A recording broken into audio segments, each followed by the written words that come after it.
Hi there, Glocal Citizens.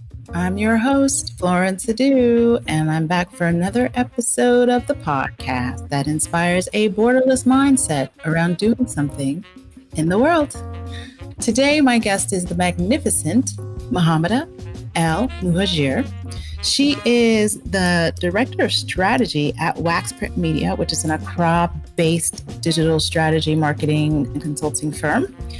And she is a global brand and digital marketer with just a wealth of experience working with major brands, household names that we know about. She's a filmmaker. She is definitely a go-getter. So we're happy to host her this week on the podcast. Muhammida, welcome to the show. Tell us a little bit more about you and what you do. Okay, great. Yes. Well, I work with a digital marketing agency based in Accra called Wax Print Media. And we do digital marketing, we do public relations, and help brands really use digital and media to connect with consumers, to grow their businesses. So yeah, we work with a lot of companies based in Africa, but also outside as well. Mm-hmm. Muhammad, where are you from? Because you're here in Ghana, but obviously you have an accent that is similar to mine. Where are you from? So I grew up in the U.S. and mainly on the East Coast in Philadelphia, New York. I went to school in D.C., but I was actually born in California in the Bay Area. So I lived there for the first 5 years of my life and then moved to the East Coast. But then I've been a global citizen for most of my adult life, actually. Right. But yeah, so now I'm here in Ghana. I've been here for like 6 years, past 6 years. Okay, so you call Accra your local. Yes, Accra is definitely my local. I'm not going anywhere. Right. So you're a marketer, you're into strategy. Tell us more about the background that has led you to this place, because not many people would just say, first of all, decide that they're going to be a global citizen, especially most Black Americans. So you have unique in its own way in terms of you being just very flexible and adventurous in your pursuits. So tell us a little bit more of that background and what inspires you. Okay, so in terms of like marketing side or living in Ghana? So both. So first of all, how did you become the marketer that you are? Like what led you to decide that was the profession that interested you? And then how did that then transport you to Ghana? Okay, so as far as marketing, that's one of those things I just say I was sort of like born with that gift. That's not anything that I studied at school. I didn't get an MBA. I didn't study business or anything. Mm-hmm. I grew up in a household of entrepreneurs.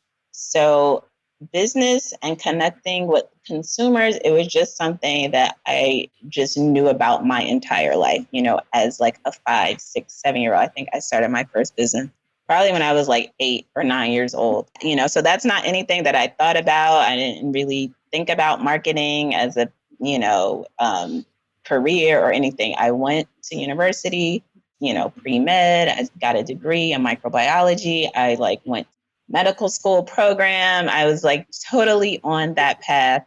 But just being a student athlete and studying science, it was just very intense. So I decided after I graduated that I was going to take this year off before I took the MCAT. And here we are, a whole lifetime later. Right? But I was always really interested in communications and just, I'm just one of those entrepreneurs who I think like an entrepreneur and I think about business. I'll go into somebody's shop and be like, you know what you should do? Right. But I really kind of honed that craft and understood my skill as a marketer when I worked at Nike, which, they're a sneaker sportswear company, but really they're one of the world's greatest marketing companies. And so things that I just would do, my friend and I always had this joke that we just need a budget. So there were all these crazy, wild ideas that I had. And then once I worked at Nike and I had access to budgets, I could, implement some of those crazy ideas. And what I realized, I was at this global company And I was still coming up with ideas that nobody else at the company was coming up with that they were doing. I mean, there were things that some of my ideas that we did in other markets, in Taiwan, in Brazil, in Paris, so in Tokyo. So I was like, oh, you know how you think that you're good, but then when you go into and you're in a pool, you know how they're like, okay, can you swim with the sharks though? Yeah, you might have been great in this pool of small fish, but let's see when you get in the pool. And I'm like, okay, I'm here with the sharks and I'm holding my own, So I think that is when I really, really understood that my skill as a marketer, when I worked there. And then I just have ever since then, kind of worked as a consultant. After Nike, I did projects with PepsiCo and other kind of sports fashion companies, Diesel and Pony, Nautica, a bunch of brands. And then, when I came to Ghana, I started working a little bit more on the digital, well, a lot more on the digital side, then working with tech startups and just kind of merging all that experience together, working with big brands, working with startups, working with tech. And I just really love entrepreneurs. I love helping people and working with people to build their companies and see things through a marketing perspective. So I guess that brings it all full circle. Sure, sure. So what was that first business when you were 8 or 9 years old? Yeah. Oh my God. I think I did a bunch of things. I had a sticker club company, and then me and my friends would have our like leaf cleaning up service, snow service. I mean, we did everything. So we were always thinking about how we were going to make some money. Okay. Okay. That's funny. That's cute. Okay. So tell us a little bit more about Why the Wear, because you could have lived anywhere, but you chose Ghana. So what brought you here? Okay. I think that's, interesting because I've been a lot of places. I mean, I feel like I've traveled maybe to like 30 something countries. And okay, so I came to Ghana first to do a grad school program in like 2003. And I will say that I was just not like a fan of Ghana at all. Like it was okay, but I just like it wasn't there yet. Like Ghana in 2003, it just wasn't like, in my opinion, there just wasn't a lot of amenities. And I don't know. It could be that I was in grad school, so like maybe I was just in the school world, so I couldn't really, get into the vibe of the city. So it probably just me. I'm not saying it was Ghana, because I had a friend who absolutely loved it. I mean, she would be like, Accra. And I'd be like, really? I don't see it. Well, I can say when I started coming as an adult, I was looking at it through the lens of a public policy student. And so I can very much relate to, and this was in the late 90s, I could very much relate to what you would have seen in 2003. So that was before we had the kind of leadership that looked at bringing Ghana from a low income country to a middle income country. So yeah, your point is well taken. I mean, I think now if we go to countries like Burkina or Togo, maybe not so much Togo, but Benin, we can say the same thing. Like, I don't know if it's there, but it took some visionary leadership to move us into a place where people wanted to come and could more easily contribute. Okay. So, I left Ghana from school. I went back to New York, where I was already a professional. So it wasn't like I was coming straight from school. I had been out of school already for some time. But interesting enough, at that time, I was thinking oh, maybe I would think about, living here, doing some business. But when I got here, I was like, no. So fast forward 10 years later to 2013, I was doing this little film screening tour and came to Accra probably 4 days. It was not more than that. Definitely because I did Lagos and I came to Accra probably 4 days. So I hadn't been here for 10 years. And then when I came, I was like, oh, okay, Ghana, things had changed in that 10 years. And also Accra is one of those cities, I would say similar to LA or something where you have to be brought into the loop, right? I mean, you can't just land in Accra and find the scene. There's no village really that you can just walk down and be in the vibe of the city like how a New York or, could be. It's not like that. So when I came on that trip, I had a friend and she sort of curated my experience. And that is probably like, how I really connected. She's like, this is where we're going to go. This is who we're going to see. We're going to do this and we're going to do that. And through that, I kind of like got a different glimpse of the city and really tapped into, what was going on and the vibe. And I was like, I wasn't thinking that, oh, I wanted to move here then. No, I was just here for like quick 4 days. And then I don't know, I felt something. I can't even give you the exact thing that it was, but I was like, ooh, I think I need to be here, right? Mm-hmm. So I started looking into some opportunities. And then I found this fellowship with MEST to work in their incubator. I was really, really interested in tech startups. I just kept saying to myself, I'm like, what is this that people who are like 21 years old are becoming billionaires in their college dorm rooms with this tech stuff? I was like, I got to know more of this. I'm like, not at the early stage of my career, but it's never too late. And I know any industry needs marketing, right? So, got the opportunity to be a fellow at the MEST incubator. And to be honest, I was living in New York. I'm one of those people who like, how it's like, I'll give this as an example.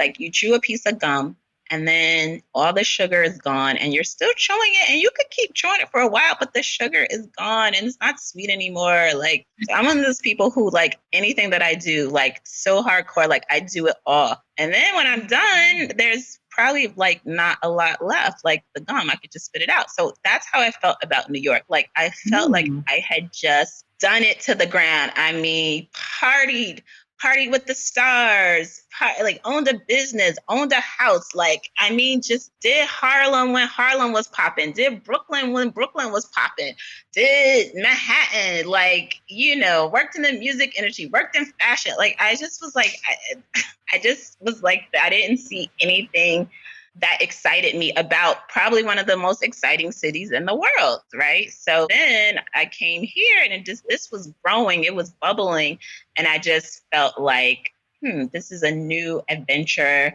Yeah, so that's kind of like what started me on this path here. Okay, interesting. So I like two things that you said, which was that like so many cities, and this is just a tip for Glocal Citizens, oftentimes you have to get into the city to know where you fit into the city. So the idea that you have this curated experience, it really does matter. So I've been to many cities where, you feel like an outsider until you don't, because someone has to kind of bring you into the fold. And a lot of it is culture, because one thing that we have here in Ghana is like very strong school ties. So in the professional community, people gravitate towards people that they went to school with. So typically it's your high school, to some extent it's university, but that's a real base. So without breaking into that, you are kind of outside. And obviously people come back and they create new links and you can, infiltrate it in different ways. But I think the key point is figuring out how do you get in order to feel welcome enough to stay. So that's a really good point. And I also like that you used a fellowship, like an educational opportunity, in a different way. So first was the thought of grad school, and a lot of people move places for graduate school, but fellowships are an awesome way to give back, kind of as you put it, give back and contribute to the growth of an industry. So tell us a little bit more about what MEST was like, and tell us what MEST is. Okay, so MEST is Meltwater Entrepreneurial School of Technology, which is the founder of MEST is also the founder of a tech software company that's based in Silicon Valley. They have like offices all over the world, and they do product software. But he had this vision for, just kind of developing the software developers in Ghana, the industry in Ghana, the tech industry. And he thought that the best way to do it would be to train a whole kind of community of brilliant young Africans. So that's what MEST was kind of set up for. And then after a couple of years, they realized that people were coming through MEST with amazing tech ideas, but because nobody was really looking at investing in African tech and African entrepreneurs, then they set up their own incubator to sort of invest in some of those concepts, some of those business ideas, and some of those entrepreneurs. And then they have fellows who come from around the world to either teach at the school or work with the tech companies, the tech startups in the incubator as sort of their business development fellows. So when I came, I did a year working with Ghanaian and Nigerian tech startups and founders. Just really, again, my background is in marketing and communications. And what I found is that's an area that's lacking with most startups, most businesses in general, right? Most businesses in general, but definitely startups and definitely in Ghana, like just people just really don't understand marketing at all. Like they just didn't even, they would have all these ideas, they'd have a business plan. And I'm like, well, where's your marketing? And they'd be like, oh, like, I deal with some multi-million-dollar businesses in Ghana that don't have a marketing plan, right? So it's not even just startups, but I just kind of really helped a lot of them see how to look at their business from a marketing standpoint, how to implement, some basic concepts, how to use, communications and media. And what it gave me was that year gave me a chance to kind of was like my launch pad to Ghana, to West Africa, just helped me to sort of like build my network. It was like a soft landing, so I figured if I didn't like it in that 1 year, then that was fine. I would just go. But if I liked it after a year, then I would figure out what was next. So I didn't really come thinking, oh, I'm going to start a business. Like I didn't really know. I just kept it very, very open. I really kind of thought I was going to develop some app idea or something, which I have not done still. I had an idea, but I have not developed it, I will say. So I wasn't really sure what direction it would take, but I just felt like I follow my instincts a lot. And I just felt like this was where I needed to be. Right. Yeah. So yeah. Okay. So that you were here, we want to hear what you hear. So at this point, I ask my guests to share a word, a phrase, or saying that is a meaningful part of your local experience and why or how you came to value it as Glocal Speak. Let's see. Okay, so I don't know if there is one particular word, but what I like, I think you said something like, you can live here as an outsider. What I realize is a lot of times people come here and they expect the local community, the people here to like be waiting for them with these open arms. And when that doesn't happen, their feelings get hurt. Right. But I didn't really need that. Like to me, just being in this space, just being an African American, I felt like I just needed some time to not live in a society where I'm just kind of like always under attack or always like kind of like being ready to defend myself at all times, right? So me being in Ghana, whether people accept me or not, I don't really care because I just needed this time to just live as a human, not being under assault 24/7. And then over the time of the past 6 years, there's things that I appreciate about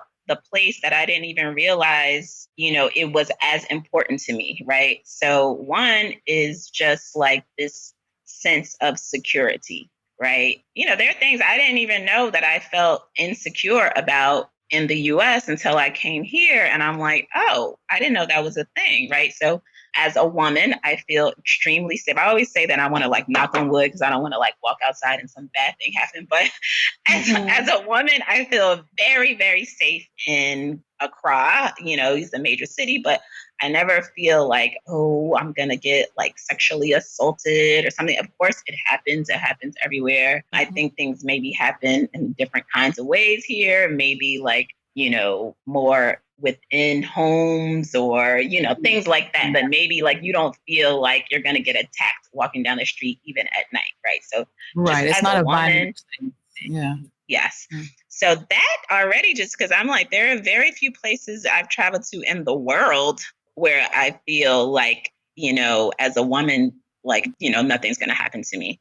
And then as a Black person in the world, not even just, in the US, we already know what the US is like for Black people.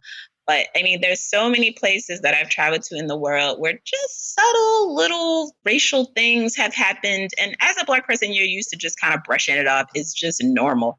But then when I came here, I'm like, none of that happened. Okay, there were a couple of racial incidents, but, those are rare. So normally just on my day to day, I just that's just something I don't ever have to think about ever. Mm-hmm. And that is very liberating. I'm like, I will trade like 24 hours electricity and underdeveloped roads and all that just to just be feeling like a regular human being. Like I can go to any restaurant, any hotel, any business, anything, you know.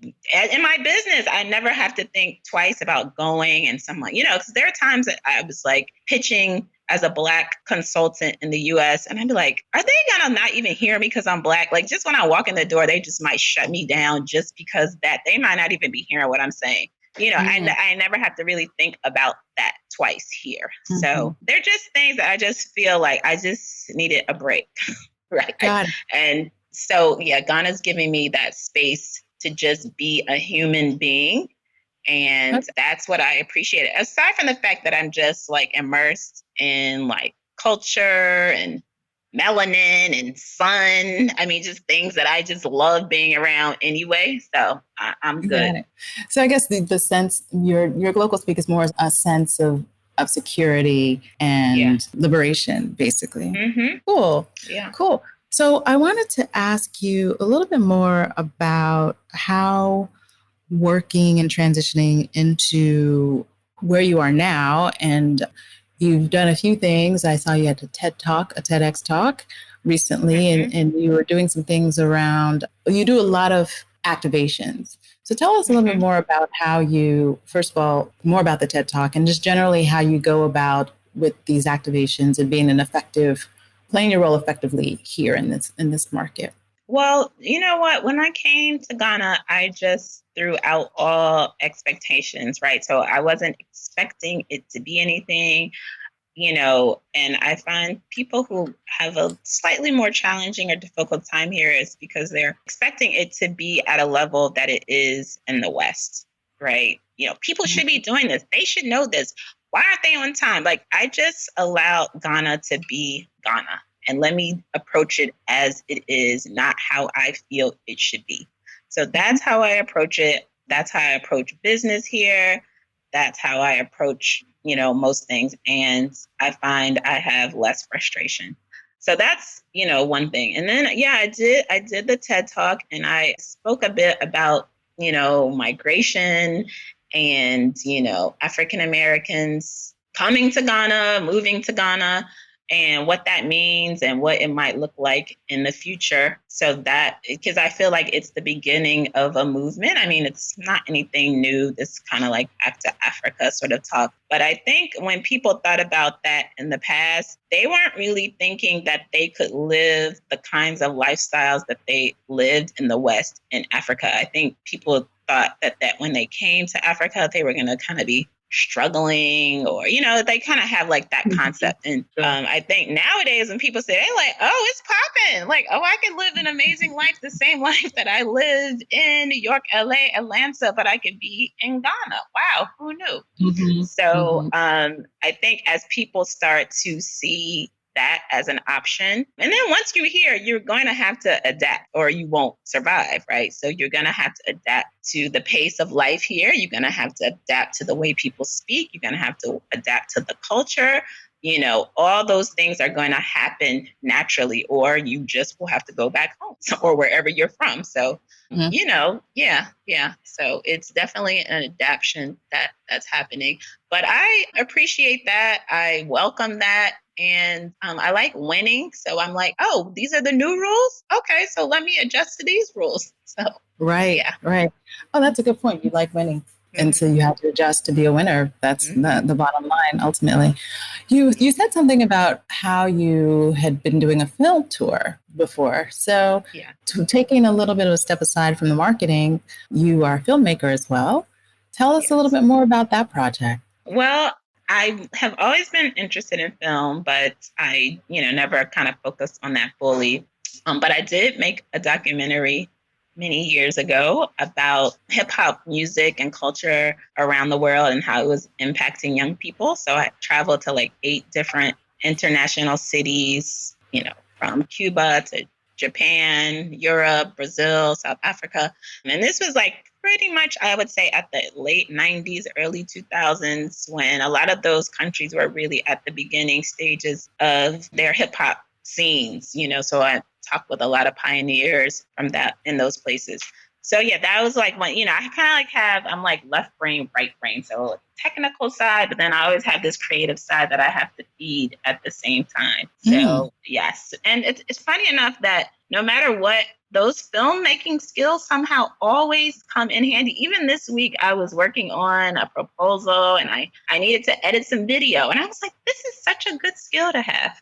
So you never know when it's going to come in handy. Right. So the name of the film was? The name of the film was Hip Hop, The New World Order. Yep. So it's on social media. It's not been updated that much, but it's Hip Hop is Global on social media. But yeah, so yes. Now it's interesting though, because when I was in Paris and Tokyo and, all these places, the hip hop artists, they were at the beginning and now they're like huge artists. So many of the artists that are in the doc, and it's really gritty and it's guerrilla style. Like, I'm not trying to say like it's some major film. It is like, I probably like, looks like I made it on my phone. Okay, it's bad, but it's got some good, interesting footage. You feel like you're there with them.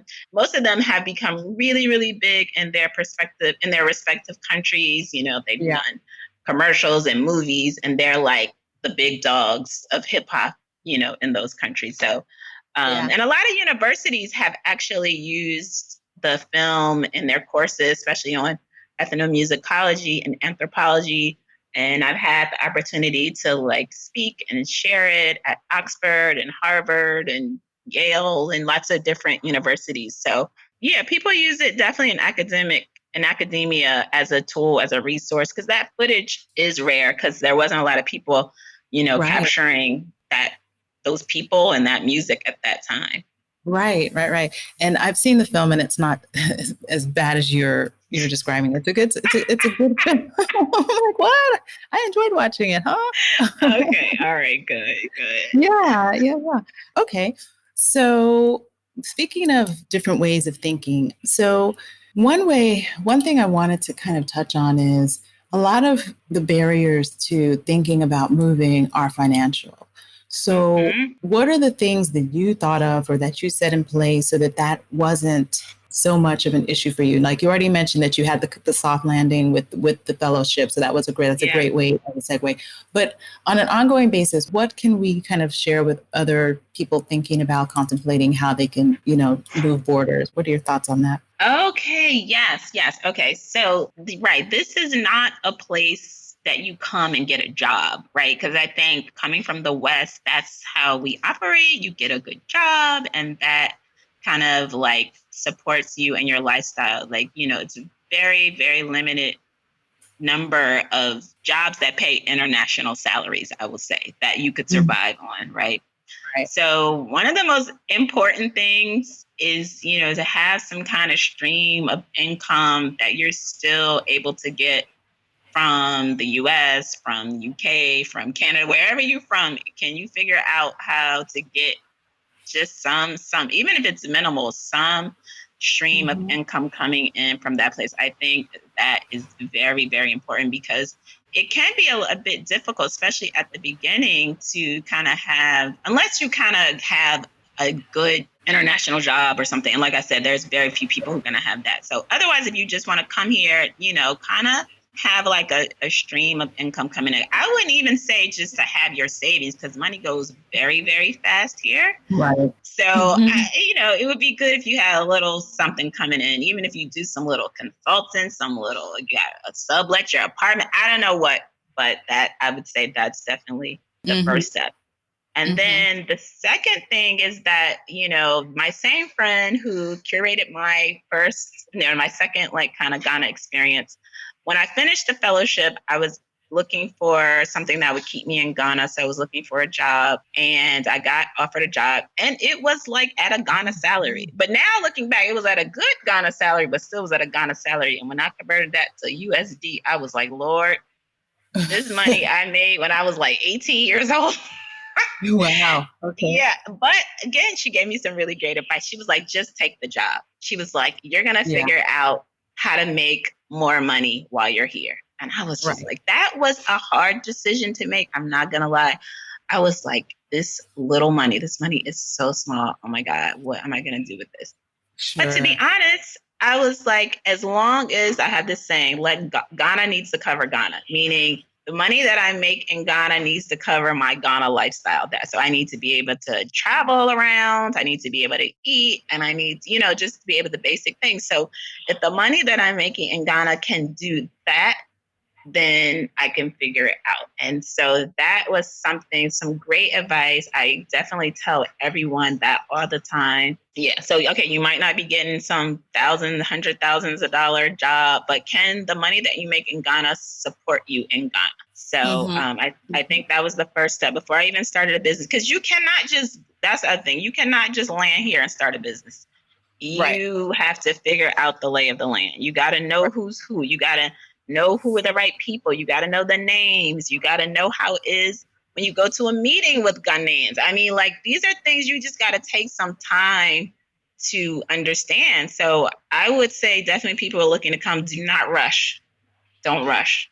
You need to give yourself time, 1 year minimum, before you can really, kind of figure it out. Because if not, you're gonna lose and waste a lot of money and time. Right. One of the points you just made about when you go to a meeting with someone in Ghana, this COVID thing is really changing the way that we are going to be operating. And so in my mind, I'm like, I hope that this really indicates to people that we don't have to have a meeting in order to move on anything, because that's my biggest complaint about, doing things in Ghana. Like, before you can even start talking, you have to go and meet the person. They have to see you, whatever qualifications they want to do. And it's a bit of a waste of time when a lot of it can be done by, a friend of mine was telling me, she said, I had a job where I had to fly to Botswana to read my emails to them because they wouldn't otherwise read their emails. And so that was the point of my going, and it didn't move the project forward in any massive. Well, that's what triggered moving the project forward generally. But had they read the emails, it could have moved forward in a whole different way sooner. So I'm looking forward to some greater efficiencies as a result of the sacrifice we're making now. I want to respond to that. I mean, I definitely think it will. I mean, because we're doing things people in Ghana would never have done before.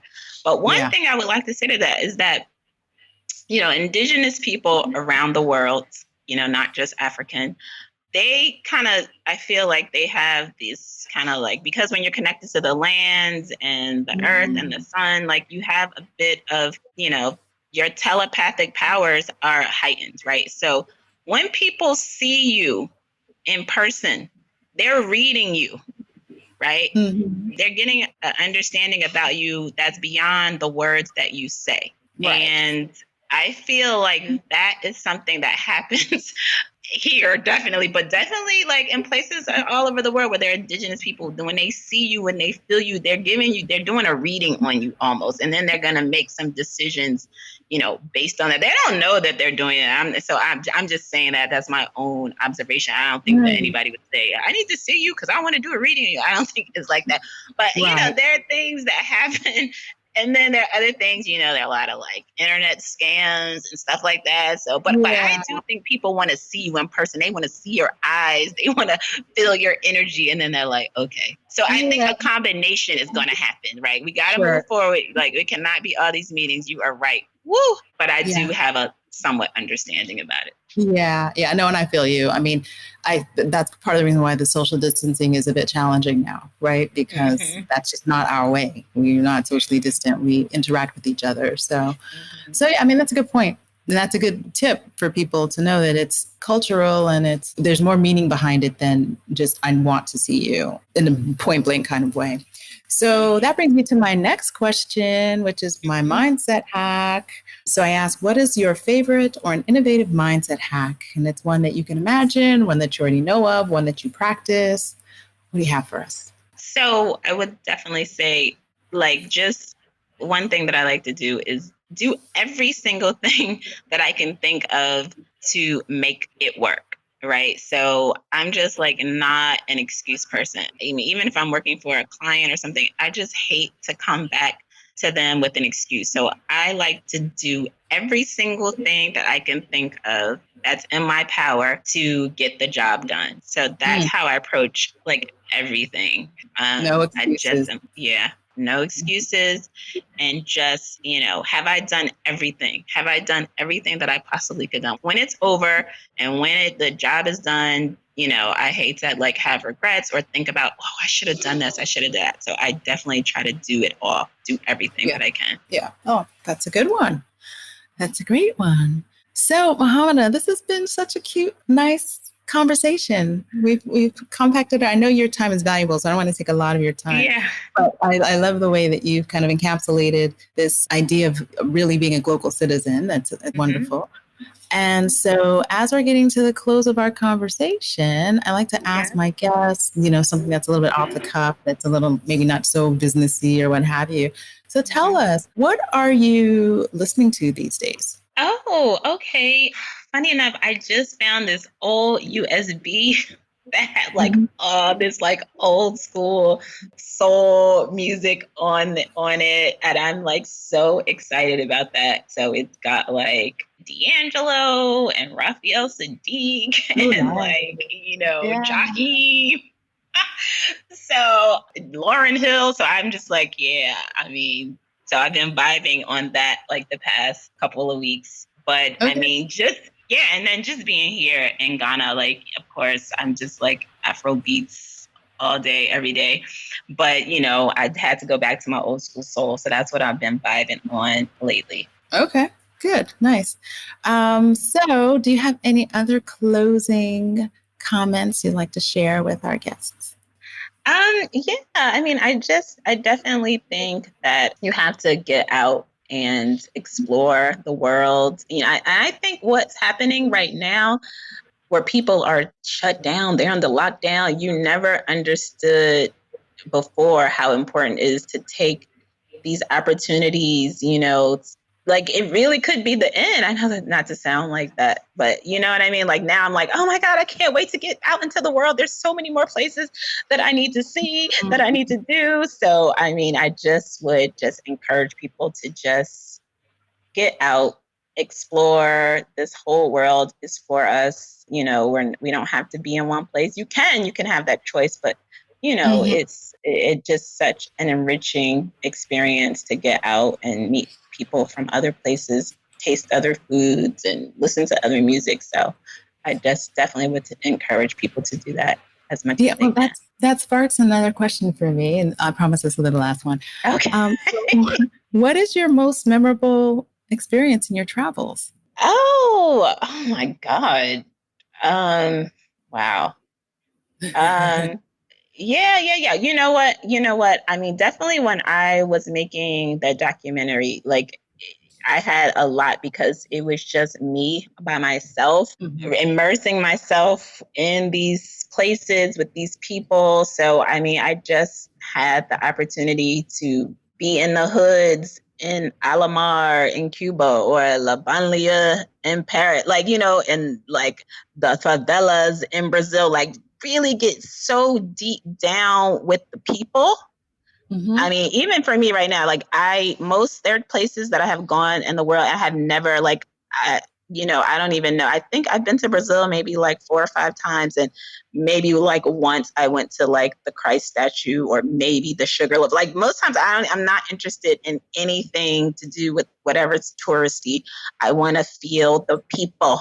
So that probably is one of the experiences that I love the most about traveling, is that, just really connecting with just regular everyday people, hanging out with them, doing things that like locals do. I love living as a local. Yeah, I would say that.